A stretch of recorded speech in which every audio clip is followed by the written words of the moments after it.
Talafane sa Lulu o whaapoponga o Tala lau litio Polinisia.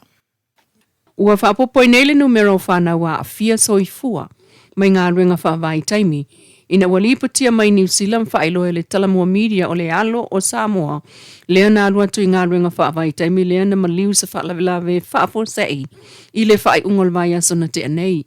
O le iputi ai o le atali i lea e mai le tū malo whaasale le anga whaai sa vai, ua whaate ia lona ainga, ina ua whaau o atu i le tala whaanoa noa. O le tala lea na urua i whaailoa mai New Zealand, le pa uifo lea li i mai sa no whanga mawalunga, i le vai tawhea muri wai matawhea, mulimuliane mawano na tino e ngā ruenga la vea i a New Zealand. Mata o le tau ainga i le lipoti lea, na asia si mai matoe fo i whai ngā ruenga lea li i le amtanga le tau sanga nei, o le asia singa le nā, le sa ia whaata wai le ta avale molo na ainga. Ai whamaumonga wo atu i le se fulu whana wa fia so i fua mai ngā ruenga whaavai taimi. E ato ai le masina nei tau sanga talo o na mali liu le to olua mai le ta avale lena la vea i Victoria i mātū.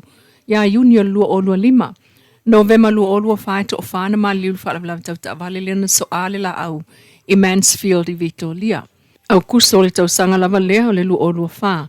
E to tolu na mali liu i le van lena la vea i Ramarama au Kilani New Zealand.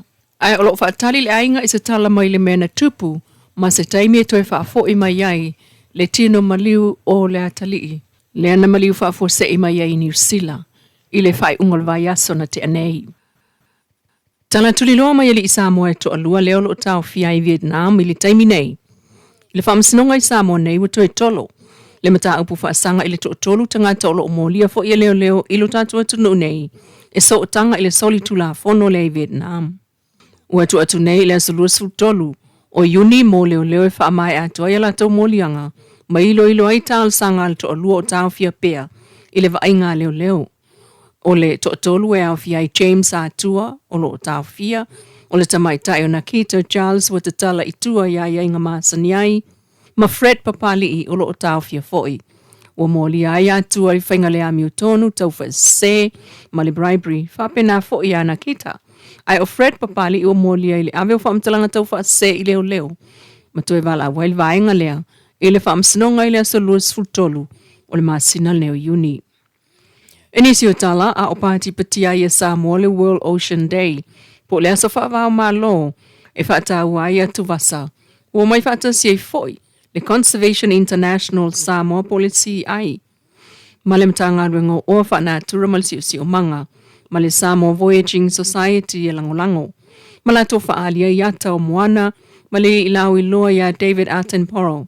O le ata tifanga whaapitua o lo ta umayai, le tā ua o atu vasa o moana masami o lo tātou pāneta le nei o ele, Earth.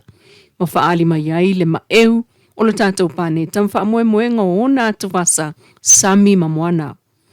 O le ata lea na langlangoina le Weight Foundation, Menderu Foundation, Addison Productions, ma le Apollo Cinemas. O le whaamoemoe lea o le nei vai aso e le ngata. O le pātipatia o sami o lo si o mia ma au maia whaamoemoenga mo Samoa. Ai o whapena fo ina whai sao i tangata taito atasi o whalapot putonga ma whapaanga o awatu atua i aile langolango e pui. O le tau sangata luaia o atua i le selau valus fulima nu e tūlata i le tala whatai na o atu i aipol kalame whaapitua mo le pui ngol ngata i whale i lalo o le Samoa Marine Spatial Plan. O atu le iwa vaenga o sone o le tātou sami po le tolus full pasene o lo ngata i whale. Ua avea ma wha asao ma le selau pasene o sami o Samoa, le ua mai a whaia iai fuafuanga e mata i tū ma pū lea le iai. O se fuafuanga e sosoani tele, i le toe whaola ola mai iai lea o ngata i whale pe o amu, ai o lea tina e o tau mawha pe o ia, masanga whaalele i ati lea li si o manga, ai o le whaawa waio na mau o tau mawha mo nuu i le tala whaatai ma le tunuu. O le whaai unga o lea so, e atangi ai tae ao mo na tūpulanga, e manuia o ngā sami e manuia fo i lumanai. Tala whaapopoela te le lua se fulu awanua whai ngā ruenga. I mata ngā ruenga le malo, wa tue whaasala lau mai nei e le ofisa o komisio tangata whai ngā ruenga le malo. Mai ua whailoa mai fo i tangata na tālu sanga mua. I nā awanua whai ngā ruenga e awal toe tālu sanga atu. O le toi whaasarala wai o nā no whai ngā ringa tāluele i anga waa iai se vaenga o i lātou na tālo sanga mua mua. O matanga luenga al malo o iai nā avanoa e au fia il ofisa o leo leo mwhalpui pui pulenga whala ua inga o le LTA o le ofisa o komsina o Palota pulenga wafu, pulenga mlai valele, whala poptonga le EPC, ofisa o numero wha mau o le PSC, ofisa o tupe, mtanga luenga o ainga po le Family and Social Affairs, mtanga luenga o Palemia, mal kabineta, mtanga luenga o soifua maloloina, male mtanga luenga ofisa o tainga. O totongi o nā avanoa ua toe whaasalalau mai le komisio tangata whainga ruenga le malo, e mai le se fulvalu afe i le tausanga, i le iwa sulfa afeo no se lau. O tala nao le nei tū lama lau le tio Polinisia, a manuia tolmanga o nea Lulu.